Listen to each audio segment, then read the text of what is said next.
there, Ramblers, and welcome to another instalment of my weekly podcast, Reese Rambles, wherein I talk about the latest comings and goings, movings and shakings, and indeed all the rest of it in the worlds of vintage and retro computing, gaming, and technology. Hope you're doing well out there, and let's just address the elephant in the room for a second. For those of you watching on YouTube, because of course this does go up on my second YouTube channel, Reese Rambles, as well as all of the podcast platforms. I should probably remind you, but yeah, I'm not only am I not centered in this shot, although the lighting does look it's quite tasty, isn't it? Quite dramatic. But yeah, not only am I not centered in this shot, but the entire the studio is in a bit of disarray. There's just stuff piled everywhere. And no, this isn't something that I've done for dramatic effect or a comedic effect or anything like that, or to try to prove some kind of point. No, I've actually kind of had to crawl in here under the desk. This isn't my usual chair. This is the chair that I usually use for the desk PC.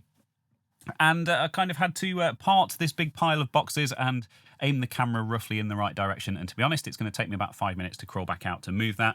So whatever. I think I'm in focus. I'm just looking up at my monitor here. Looks like I'm probably just about in focus. But yeah, why? Why is this happening? Well, if you're a supporter, you will have got a bit of an inkling of this, although I haven't given away quite the full story yet. Has kind of been hinted at over on my Discord as well. But yeah, I am making some improvements to the studio. I'm doing some DIY type stuff. Visually, it's not going to make the slightest bit of difference, although it is going to make my life a little bit easier. Now, I'm not going to talk about it just yet because I am still probably about half a day from finishing. Of course, we have a bank holiday weekend here in the UK again this weekend, so we have 3 days. And yeah, I am going to be actually making use of that extra day this weekend to get all of that finished and get the studio put back together. And then I'll make a video probably on this second channel, and I'll also talk about it in the Ramble a bit as well. But yeah, it's been a huge job, a huge DIY job. I am pretty much broken physically and mentally. I'm also very sweaty. But anyway, I'm sure you probably don't want to hear about that. You know what? Let's just dive straight in with the first story. Let's not even have a transition or a chapter marker or whatever here. So, yeah, Vanessa has posted over on my Discord server this week, and this is something that had come up on my radar because I love these anyway. But yeah, thank you, Vanessa, for posting it, of course, for the benefit of my Discord users. This is SilverStone. That's a PC case and you know, other bits and pieces manufacturer, I guess, and they have unveiled a new retro style PC case, and this looks really cool. Of course, they previously did a desktop case, which we'll have a look at in a second, but this is a tower style case, and it's like a kind of a 386 era tower style case as well. And it's very beige. It's got lots of slats and vents and things in it. And the 5¼ inch drive bay covers are styled like floppy drives, old 5¼ inch floppy drives, which is really, really cool to see. And they do actually kind of look the part, at least from a distance anyway. I've kind of seen these things close up and I'm not entirely convinced, but you know what? Hats off for the effort because I think this is very cool. And of course, this is designed with modern PC design in mind, very much so as well. So of course it's sized to accommodate modern fans and modern GPUs and stuff. So yeah, this story over on tomshardware.com. SilverStone reveals late 80s style tower PC case, proudly beige but thoroughly modern inside. Which is what I just said, Tom's Hardware. But yeah, it supports massive modern GPUs, up to 360mm AIO CPU coolers, and it has a turbo button fan controller. So, of course, you remember the old turbo button that used to change the clock speed on your old 286, 386 kind of era PCs? Well, that is now used to toggle different fan speed, which is quite clever. I quite like that. And, of course, it's got this display on the front as well. So, SilverStone has unveiled the successor to its beige FLP01 Retro Sleeper desktop PC case, which was launched last year, reports Tom's Hardware. And that is a link, so we'll click through and we'll look at this as well for the benefit of those who haven't seen this already. And this, of course, this was originally launched as an April Fool's joke. So retro beige PC case goes from April Fool's joke to retail. SilverStone's sleeper PC with modern internals ships in Q1 2025. And indeed it has. I have actually seen some builds using this case. And I love this thing. I was actually very tempted to pick one up myself. But I don't really have a use for yet another modern PC. But anyway, so this is the kind of the original a desktop version. So Case's cooling and power specialist SilverStone has announced the desktop PC case that it previously showed off as an April Fool's joke is heading to retail. An unashamedly beige SilverStone FLP01 pre-built system was on display earlier in the week at the firm's Japan Expo. Japanese tech media reports that FLP01 cases will be released sometime in Q1 2025, priced at 19,800 Japanese yen, which at the time of writing was around $130. So yeah, that's the case. There are a couple of pictures of the original desktop version, but of course, we're not here to report on the desktop version. Although if you're interested in that, I mean, now you're aware of it, I guess. We're here to report on the new tower version of that. So of course, they've called it the FLP02.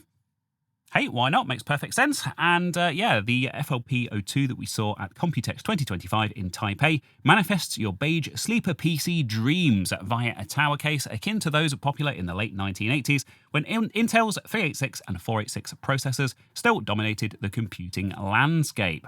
Despite its extremely retro looks, SilverStone's new FLP02 can fit in some of the most desirable power user components available in 2025. We're talking about large modern GPUs, up to 360mm AIO CPU coolers. I guess that's all in one. Is that like a liquid cooling thing? I don't know. I don't know about modern stuff. Moreover, it has functional power, turbo, and locking keys up front. Oh, key lock. Oh, I'm going to have to get one of these. Oh, alongside hidden modern features. So we've got some photos here from Future showing some of the features. We've got this removable front panel. That's quite interesting. I wonder what's behind there. No idea. I guess it's so you can clean the filters for the fans, maybe? Don't know. Just a guess. In the above gallery, you can peruse the key tech specs of the SilverStone FLP02, but our hands-on time revealed it is even more delightful than the stats might show. For example, SilverStone has thoughtfully secreted modern front I/O such as USB Type-C, 2 USB 3 Type-A, and a combo audio jack beneath a magnetic flap in the case fascia. Do you have to remove that whole thing just to plug your USB devices in? Perhaps that's not quite so clever, but I could have put them on the top, like the like my Fractal North case. Why didn't they do that? Anyway. We also noted that any hulking modern GPU you might want to fit can be supported in the FLP02 with the built-in stand. We saw the matching beige stand in the example build used to stop a triple fan Radeon from sagging. See, these stand things, these are really cool.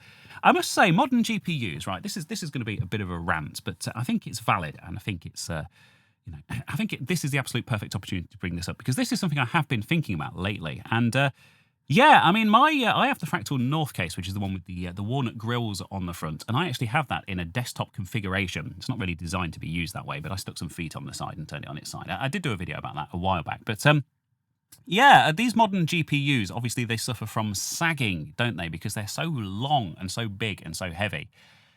This was a problem that was solved in the 80s. The original IBM PC had those slots for the longer expansion cards, longer ISA cards. Obviously, this was kind of before it was called ISA, but yeah, it had the slots in the front of the case that the card slotted into at both ends, and stuff like your hard drive controller card and stuff like that actually used. They actually slotted quite neatly into those slots and were supported very firmly at both ends.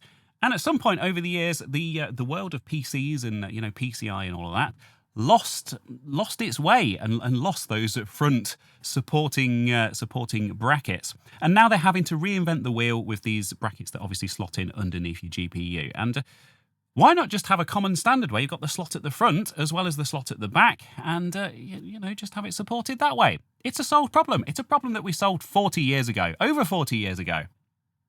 Anyway, that's a rant. Don't get many of those nowadays, do you, in Reese Rambles? But yeah, let me know your thoughts down in the comments. Anyway, so clever reuse of old PC furniture. Continues Tom's Hardware. Another example of the canny adaptation of old PC case furniture is the reuse of the turbo button to toggle through fan speeds. The selected speed mode is indicated by the red segmented display on the FLP02. We also noted that the supplied key locks the power button as it did on some ancient systems. So, of course, you used to have these segmented LCD displays on these old PCs, which were usually set up to show, well, I mean, they were pretty much always set up to show the clock speed. So, of course, with the turbo button, you could toggle between two different clock speeds for the system, and you could configure these displays to show which kind of clock speed the CPU was set to. Nowadays, with this new SilverStone case, they are using it to show which mode the the fan controller is in, which is quite cool. Evidently, a lot of thought has gone into this. I really like this. This is so cool. So yeah, it features usable 5¼ bays, 3 of them. These are very rare to find on cases in 2025. I tell you what, you could use this for a NAS, couldn't you? You could get some. I've seen like a triple 5¼ bay adapter that has like 3.5". It's got like 4 or 5 3.5" drives inside it. You can actually stuff that full of NAS drives and use this as a. Okay, I'm buying one. So the FLP02 has 3 such bays. Unused, you can just leave the dummy 5¼ floppy fascias in place. Yeah, if you use them for internal drives, you could have those 5¼ floppies on the front as well. Okay, I need this. Anyway, it's coming later in 2025, priced at $220 in the US. According to Tom's Hardware, we were told that the SilverStone FLP02 will go on sale starting Q3 or Q4 this year. In the US, it will be priced at $220. SilverStone made us aware that it is going to make a lot of these cases. It has been bowled over by the demand for its FLP01, which it is still trying to keep on top of course. Just a reminder, the FLP01 is this rather beautiful looking desktop version. I love these. These are absolutely fantastic. I think $220 is a very reasonable price for what it is. It's evidently very well put together and very well thought out. Of course, SilverStone, great brand as well. I love it. No affiliation. They're not sponsoring me to say this. Thank you to Vanessa for posting this over on the Discord server. What a way to get this week's Ramble started. Wonderful stuff. So I'm going to lump the next 2 stories in together because they have a common connection, and that connection is the person behind them, the person behind these particular projects, or, well, I guess a project and a video. But that person also happens to be one of my favourite YouTubers and someone I have talked about in these rambles in the past because he does absolutely brilliant work and he also makes brilliant videos. Of course, the person I'm talking about is MattKC, and I have 2 stories here which were posted on my Discord this week by Gravitone and DBK, so thank you ever so much, 2 of my regulars over there. And the first one is a story over on Hackaday. Now, this is a project that I've been familiar with for quite a long time. I actually remember MattKC's videos about this probably a year or so ago. But he has been working on an open source Wii U Gamepad. Now, this is quite significant in the world of the Wii U because the gamepads are they are paired to the specific console, and it's very difficult. I mean, even it was very difficult to buy them as a an additional thing, even when the Wii U was current, let alone now. And of course, the hardware's all deteriorating and falling apart. They weren't the most reliable things anyway. And they are becoming very, very hard to come by. And my understanding is that they're actually quite difficult to pair with your Wii U once you get them. Maybe that's an issue. Maybe it's not. Maybe someone can correct me down in the comments. It's not really important. But yeah, of course, the pressing issue here is the lack of original hardware. And what MattKC has been doing over the past, like I say, the past couple of years, is reverse engineering the protocol that the Wii U controller uses to communicate with the Wii U.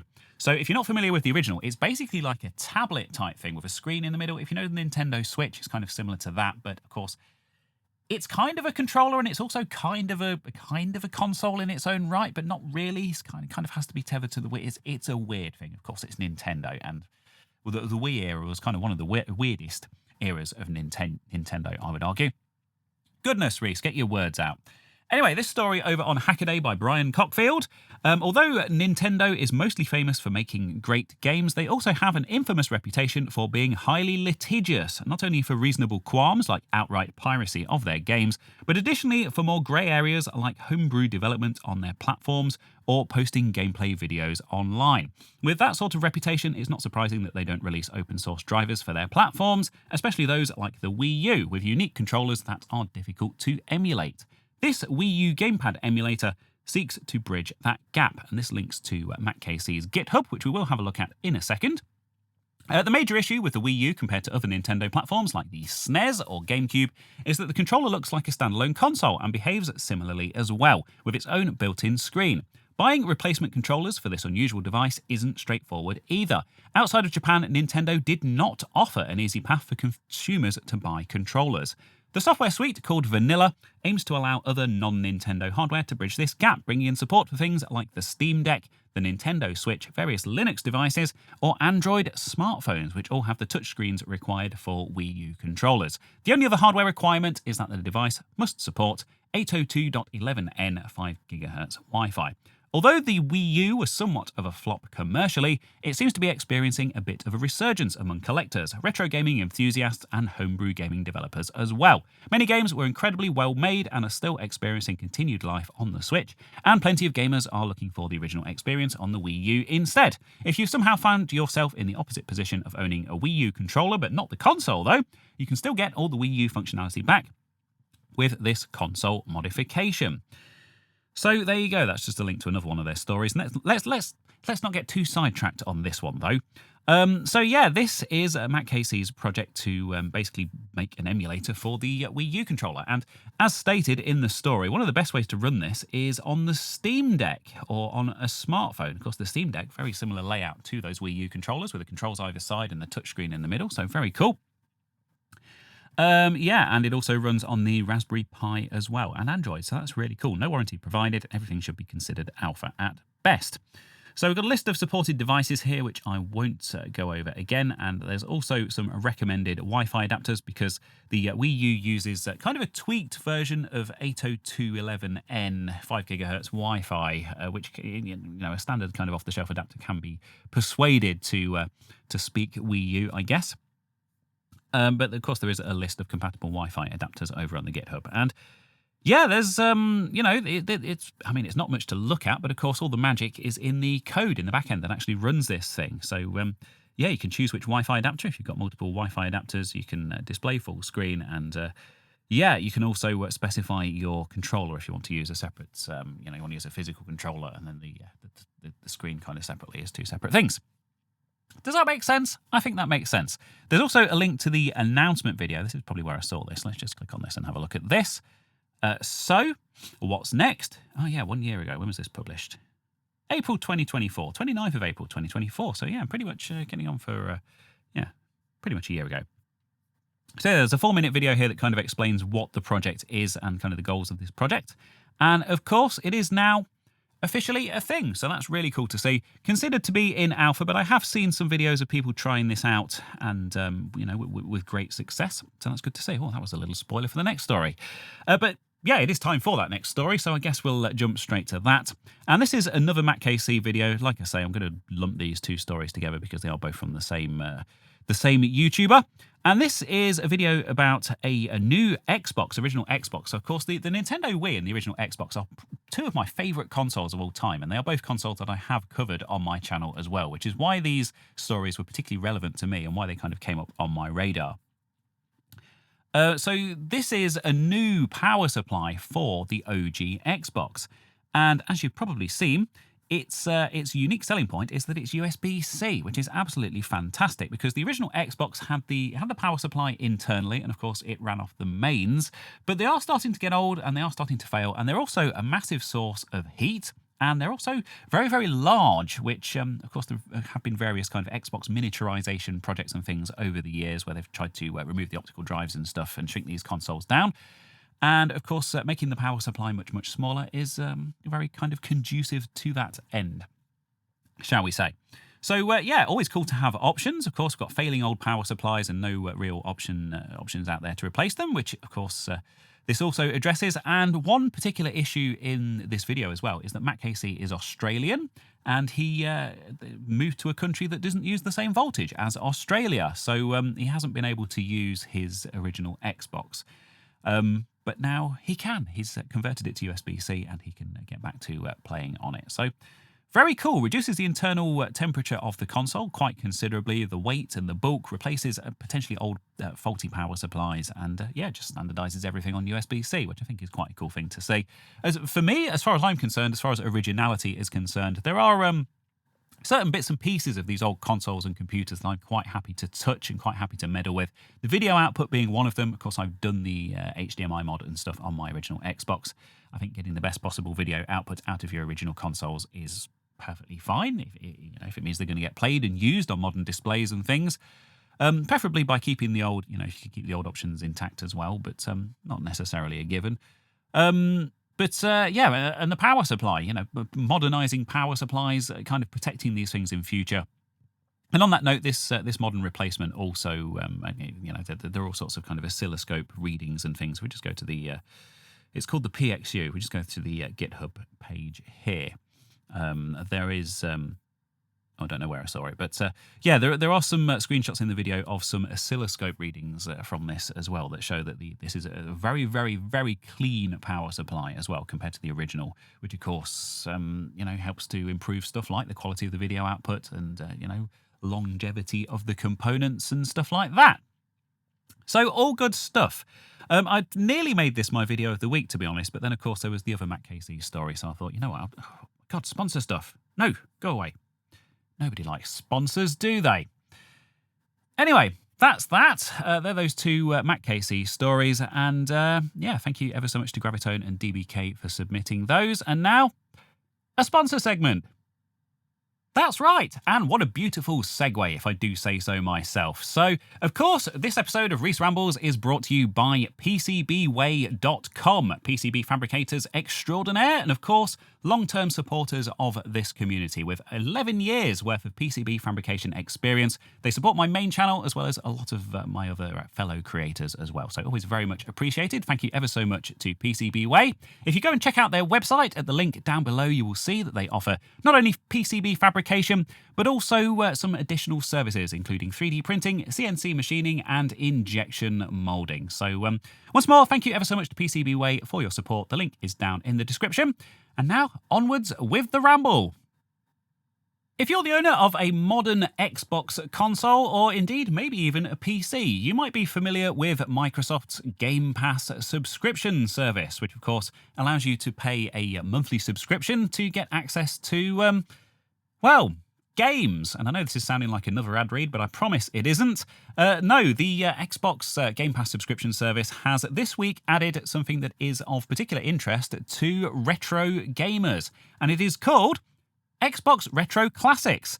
Now, this came to my attention thanks to a video by Metal Jesus. Of course, Metal Jesus rocks, one of those kind of old school big names in the world of YouTube, and he's done a very good kind of first impressions and kind of quick overview of this service and what it's all about. So, of course, that will be linked in the usual place if you want to go and check out that video. But yeah, this wasn't kind of a very high-profile launch as far as I was concerned. I mean, I don't have Game Pass, to be honest, so maybe that's why it kind of passed me by, but I haven't really seen much chatter about this on the internet, even in retro circles particularly, which is unusual, but there you go. So what is Xbox Retro Classics? Well, it's actually a tie-in with Antstream Arcade, kind of, to some degree. And if you're not familiar with Antstream Arcade, it's a kind of a service that allows you to play all sorts of retro games from all sorts of different platforms, like the Atari 2600. There's arcade games on there. There's Amiga games on there. Loads and loads of stuff. I actually had it myself for a while, but unfortunately our internet connection at home was pretty abysmal, to be honest, and it wasn't really a great experience because it's all streamed, it's all emulated remotely at the server end and kind of streamed, and your controller inputs are being sent over the internet to Antstream, and then of course the video is being sent back to you. And I don't know, I didn't think it was a great experience. I know they sponsored a lot of YouTubers for quite a while, and they were all singing its praises, but I could never really get to grips with it. But anyway, this is kind of what this is all about. So let's go and check out the story over on The Verge and try and work out what on earth this Xbox Retro Classics thing is. So yeah, the headline here, Microsoft adds over 50 retro classics to Game Pass. Grand Prix, Commando, and Pitfall are among the dozens of 1980s and 90s classics added to Game Pass, reports Wes Davis over on The Verge. Microsoft has announced that a new Retro Classics collection is now available to Game Pass subscribers. Hey, here's a fun drinking game for you. Go back to the start of this chapter, and every time I say Retro Classics or Game Pass, do a shot.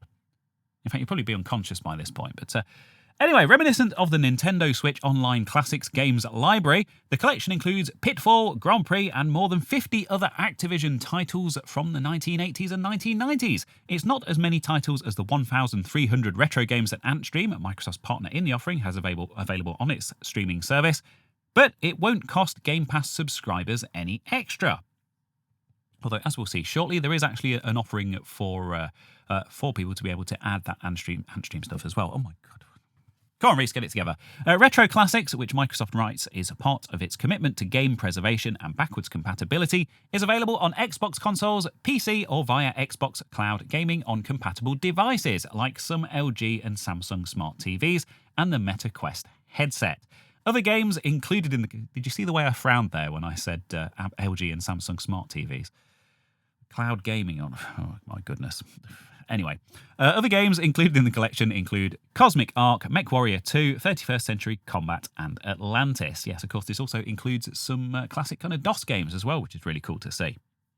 There is an announcement trailer here, but like I say, go and check out Metal Jesus' video. Based on screenshots, it looks like the collection will include titles from the original PlayStation, the SNES, MS-DOS, and more. Players will be able to collect achievements and participate in events like tournaments and community challenges as well. Microsoft says this is only the start. The collection will expand to include more than 100 games from Activision and Blizzard eventually. Like Nintendo's Retro Collection, you're out of luck if you don't have Microsoft's gaming subscription, as the titles in the collection aren't available for sale separately. So yeah, they'll all disappear. Of course, as part of Microsoft's commitment to preservation. It's on a subscription service and you don't actually download or own any of these things. You don't see the irony in that. But anyway, Antstream Arcade separately announced a temporary deal for Game Pass subscribers. Until June the 4th, members can sign up for a year of access to Antstream's library, which includes more than 1,300 games for $9.99 via the Microsoft Store. Here is the full collection of launch titles for the Retro Classics collection, which includes Activision's Dustin Blackwell sent to The Verge. Now, he's not included in the collection, Reese. So... I'm not going to read all of these, but you've got all your Activision games. Of course, they made some excellent sports games for the Atari 2600. Of course, they were kind of the first publisher, the first developer to actually make decent games for the 2600. I think, arguably, it's fair to say. I wasn't alive at the time, but that is my understanding of the situation at the time. But you can see here we've got stuff like Chopper Command and Commando. We've got loads of cool stuff here. Demon Attack, Dolphin, Dragster, Enduro. I did say I wasn't going to read the whole list. The whole list. We've got Hero on here. Excellent game. That is covered in Metal Jesus' video as well. And then we've got some... we suddenly go on to stuff like MechWarrior.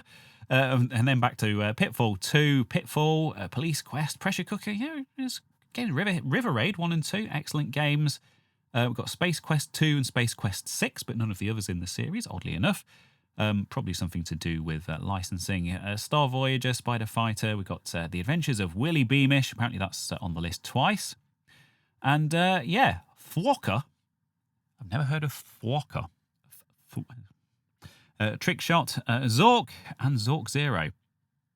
So there we go. Quite a cool list. And they're just the launch games. There are plans to add more games as well in future.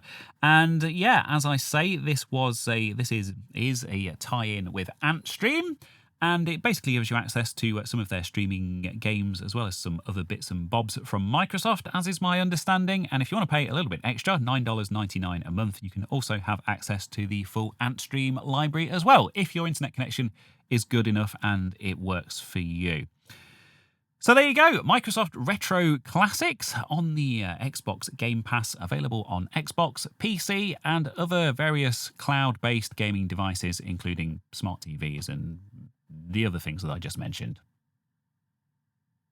Remember the SuperSEGA? That's FPGA-based console from a group based in Italy, I believe, that was supposed to support all of the Sega consoles from the Master System all the way up to the Dreamcast, believe it or not, in FPGA, which was quite exciting when they first announced it. And if you're a regular listener to these rambles, you'll no doubt be aware that the whole thing ended up being... Dare I use the word scam? I mean, they took money from a load of people, and then they took... a load more of money from a load of people, which apparently most of them weren't really expecting to happen. And then they promised refunds, and a lot of people apparently didn't get their refunds. And then they were sued by Sega because, of course, they're using the Sega name without permission. And there was a guy who showed up in a Lamborghini at some point, and then he had to sell his Lamborghini because he was in a load of debt, and he has involvement with a load of previous scams. And the list goes on and on. I mean, I've reported on this in these rambles previously, and the only reason I mention this is just for anyone who has been living under a rock and who isn't familiar with these people, because this week they have announced a new console. And yeah, just don't go anywhere near this thing. But you know what? Let's talk about it. So This is apparently their official website, SuperSEGA.com, and I will just say going into this that English isn't their first language, so I'm not here to mock their use of English. Yeah, let's have a read of what they're actually offering here. So, SuperSEGA, as it was known, is now facing the development of a cheaper mini console, and they haven't announced a new name. They are still using the SuperSEGA branding, even though they have been threatened to be sued by Sega. They were sent a cease and desist. So that's confusing in and of itself. But anyway, combining a cheaper FPGA or ARM main core for hardware emulation with Linux custom OS for software emulation, especially for Dreamcast games. So it seems like they're claiming that the Dreamcast stuff is actually going to be done in software now on the ARM core rather than trying to do that in FPGA, which was kind of the main thing that people were getting excited about early on in the kind of the SuperSEGA saga. It will be produced in Asia and will retain most popular features of the unreleased full FPGA SuperSEGA, unreleased because it didn't actually exist, which was targeted at 500 to 600 euros. The upcoming console will target half the price, but with the true features, including it will read cartridges from original console games, including the SG-1000, SC-3000, Mark III, Master System, Sega Mega Drive Genesis. Of course, the SG-1000, 3000, and the Mark III are Japanese consoles, kind of the Master System and its predecessor. If you're not familiar, I may as well drop a bit of knowledge on you, I guess, while we're reporting on this. Yeah, it will include an optical reader for Sega CD and Saturn games. It will be compatible with original gamepads and sticks, and it will include an SD card reader and one HDMI Full HD 1080p output. Stay tuned for more news by joining the SuperSEGA WhatsApp group. And don't join that group. Do not join this group, okay? There's also a mailing list that you can sign up for and a link to their YouTube and their Twitch channels. So yeah, just to let you know that these people are still around. They're apparently still using the SuperSEGA name, although the first line here, SuperSEGA as it was known. Is there a rebrand coming? I don't know, but apparently they're doing the same thing again with a mini console, a mini version of their console that didn't actually exist. Stay away. Just stay away from this whole thing. That's kind of the knowledge that I want to impart upon you this week. Anyway, with that unpleasantness behind us, let's rattle through a few smaller stories from this week, but nonetheless no less important than the other stuff that I have covered. Yeah, just a few updates and things from on my Discord server, where a lot of my stories come from for these rambles. So the first one is from James, who is just reminding me that there is some news in the world of the Heart of Neon documentary Kickstarter, which I, of course, talked about last week. This is a documentary all about Jeff Minter and about Llamasoft, of course, iconic British game developer, started life with his Commodore 64 stuff, of course quite well known in the Atari and Amiga worlds as well, and still active today, making his psychedelic and rather interesting brand of games on modern hardware. So very, very cool. Also, reportedly, a very cool person as well. And yeah, a bit of a farm animal, sheep and cow enthusiast if you've watched any of his Sheep Time live streams as well. But yeah, if you are interested in picking up the Blu-ray of this documentary about his life and his work, of course, very comprehensive thing in production for quite a while. And of course, the makers of this documentary were also involved with that digital Eclipse collection of Llamasoft stuff from a couple of years ago. Yeah. It's hit its goal already, 382 backers so far, £13,540 of its £11,897 oddly specific goal, with 28 days to go, so this is definitely happening. And of course, there's a load more information been added as well to the Kickstarter page, all about this documentary and what it's all about. So, yeah, definitely go and check that out. You can pick up Heart of Neon on Blu-ray. You can get the Blu-ray with a poster or with a t-shirt, or poster and a t-shirt. What are they? Postcards? Yeah, you get postcards as well. Very, very cool. You can get a pixel portrait of yourself in Commodore 64 style. You can get a producer credit. All the usual stuff that you might expect with a Kickstarter of such a documentary project. So go and have a read of that page. Very interesting stuff. And thank you, James, for reminding me that I was going to talk about that this week. The next story is from Silver, and I'm sorry I couldn't talk about this in a bit more detail. I haven't actually had a chance to read this yet, but I've had the tab open for a while because I want to go through and read this. It's quite a comprehensive interview and really interesting thing about the Pokemon logo and about how that was designed. Of course, I mean, the Pokemon logo is something, probably one of the most familiar logos in the world. I think it's fair to say one of the most kind of familiar and famous brands, and quite a huge. I've already used the word iconic once, so yeah, it's just a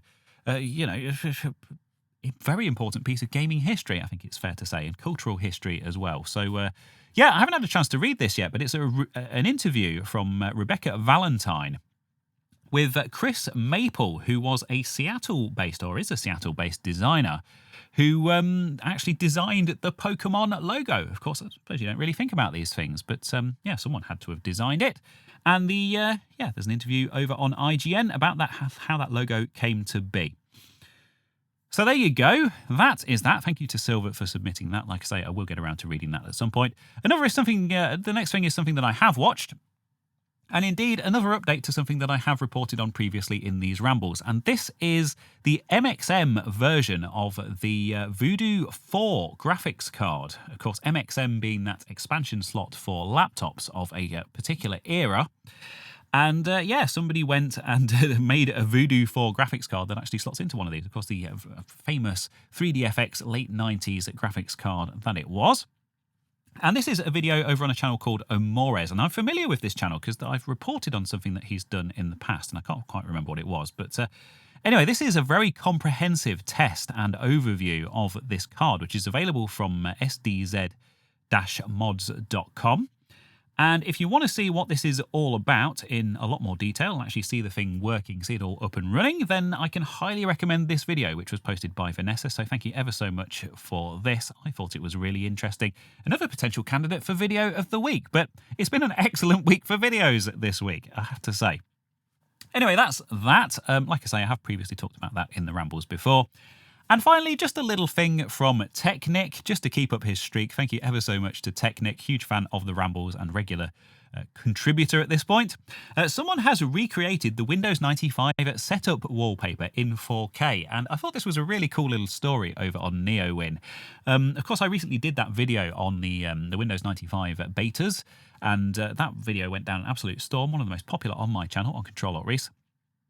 And you actually got to see how this wallpaper kind of evolved as well over the course of that video, which I thought was quite interesting. I've always loved this. I actually used to have this as my wallpaper back in the day as well. So yeah, although Windows 95 is now 30 years old, that doesn't stop some people reminiscing about the OS that made Microsoft a household name. As such, a user on Reddit going by the name International Dish78 made a post earlier this week in which they painstakingly recreated the original Windows 95 setup wallpaper in 4K for everyone to enjoy. And after obtaining permission to use the assets and share, we felt that it deserved a little bit more attention. So here we go. This has been shared over on Reddit in r/Windows. There's also a Google Drive link to all of the original assets that we used to put this together, as well as the kind of new recreated version of this wallpaper. It's very, very faithful, very authentic. The only thing I will say about this is I think the kind of the dithering, that's not as good. Reddit's obviously ruined that with its compression. Let's look at the version on NeoWin. One thing I will say is that I really like the kind of dithering effect on the original, which of course was a result of the very limited colour palette that this was designed to be displayed under, of course, because it was a setup thing, so of course you may not have had kind of fully functional graphics drivers at that point. But you know what? I mean, look at it. How nostalgic is that? I really love this. There's a 4K version, there are 1440p versions, and I will say I have already made this the desktop wallpaper on my gaming PC at home, and yeah, I thought it was a very cool thing, so I just wanted to bring that to your attention. So thank you to Technic, and of course, thank you to everyone else who has submitted stories. If you do want to drop into my Discord server, there is a link down in the description, and you can pop in and join us, and you can check out all the discussion, not only around the rambles, but around gardening and pets and all that other stuff, people's retro collections, all sorts of stuff. Really great community over there, and indeed where I source a lot of the stories for these rambles as well. So thank you to everyone who has submitted them. Yeah. Really good stuff this week. Very, very pleased. And that, my dear Ramblers, brings us around quite neatly to my regular Video of the Week feature, wherein I talk about a video that I have seen on the YouTubes in the previous week that has enlightened, entertained, educated, or otherwise improved my life in some way. Often they're retro-related, although, you know, occasionally they aren't. But this week, it isn't. And not only am I going to be recommending a video this week, but I'm actually recommending an entire channel because this was a new one on me, and this channel seems to have appeared out of nowhere and just suddenly exploded. And, you know, quite rightly so as well, because this is filling a void that was left quite a while ago by quite a big, well-known YouTuber. And, yeah, anyway, without further ado, this is video of the week. So this is Chris Spargo, and the title of this video, this is only 4 minutes long, but the title of this video is Why Does Every Book Come From the Same Country? Yeah, intriguing, isn't it? And this is to do with barcodes and ISBN numbers on books, and why they are all books around the world are issued by a country called Bookland, which of course doesn't actually exist. But apparently this originated in Swindon, and he actually recorded this video at the W.H. Smith headquarters in Swindon. Here we go, let's just pause this. So you can see here, if you... part of the EAN barcode system is that the first 3 numbers denote the country of origin for the product that you are scanning. And if you scan a book, that code will be 978 or 979, I think he says in the video, which is the issuing country of Bookland. And he talks about how this actually came to be and how it ties into the whole modern ISBN, the International Standard Book Number System. As you can probably tell, I'm quite enthusiastic about this video because this was all news to me and I found it quite mind-blowing. But this guy, Chris Spargo, I mentioned earlier that he is filling a void that was left by a much-loved YouTuber a while back. And I am, of course, talking about Tom Scott. So if you're a big fan of Tom Scott's videos, and it's just the completely random but absolutely fascinating stuff that he used to come out with, you are going to like this channel, Chris Spargo. And he's evidently very, very heavily inspired by Tom Scott. Now, I don't think even he denies that. Lots of people in the comments making that comparison. The style of video is very, very similar. The kind of stuff that he covers is very similar. There's a thing on here that I watched about twinning of towns, something to do with clock towers on supermarkets in the UK, and it's all just completely random stuff. But I like the guy. I think he comes across very well on camera. The videos are very well made, and the stuff that he covers is absolutely fascinating. And he doesn't drag stuff out either. You know, a lot of his videos are only a few minutes long. So, like I say, go and watch that. Bookland video because I thought that was fascinating. And yeah, from that point, go and check out some of his other videos as well because he's been doing this for quite a while, but has only just seemed to have been picked up by the YouTube algorithm and actually started to be pushed to people. So you may have been recommended this already, and this is my endorsement to go and check it out. Chris Spargo, Why Does Every Book Come From the Same Country? Of course, linked in the usual places, along with all of the other stories that I am covering in this week's Ramble, as always. And yeah, check out the rest of his channel as well, because it's very, very good stuff. And finally, speaking of excellent YouTube channels, of course, I have a YouTube channel. No, not this one that you are watching Reese Rambles on, if you're indeed watching this on YouTube. Just a reminder that this does also go out on the podcast platforms as well. But no, my main channel, Control-Alt-Reese, which I have been doing since November 2019, I think it was when I very first started. So, yeah, quite a while now, and of course it's all about retro computing and all of that stuff. You probably know that if you're watching this, but yeah, nothing to report this week, of course, because of the studio work, the studio improvements that I've been working on. So yeah, part of my immediate future plans for this weekend is to get something else recorded. I do have a project ready to record, something I have been working on, and I think that's going to be an absolutely fascinating video. It's about an operating system, but not one that I've covered before. So yeah, and not one that I've really seen much coverage of. So yeah, I think it's hopefully going to be quite interesting to you. But I guess if I'm going to be reporting on some channel-related news for Control-Alt-Reese, well, let's have a look at my YouTube Studio dashboard here. So yeah, 44,964 subscribers. So literally just about to break the 45,000 subscriber barrier, which is quite exciting. That's quite a milestone. And of course, big thank you to all of you who have subscribed to my YouTube channel over the years. I know a lot of you have been with me since the very beginning, which is really cool. And yeah, just really nice to see things kind of growing kind of onwards and upwards. I mean, that's not the only reason why I do this, you know, for the intention and stuff, but I must admit, if the channel hadn't taken off, I probably would have given up by now, and I certainly wouldn't have had this this whole studio set up and stuff. So yeah, just a big thank you to everyone who has supported me over the years. Yeah, just about to break that 45,000 subscriber barrier. Will I get to 50,000? by the end of the year, maybe in the next 6 months. I don't know. Who knows? I mean, these things, you can't take anything for granted, can you? But yeah, it looks like in the past 28 days, I have gained 1,700 new subscribers, which is more than usual, which is good to see.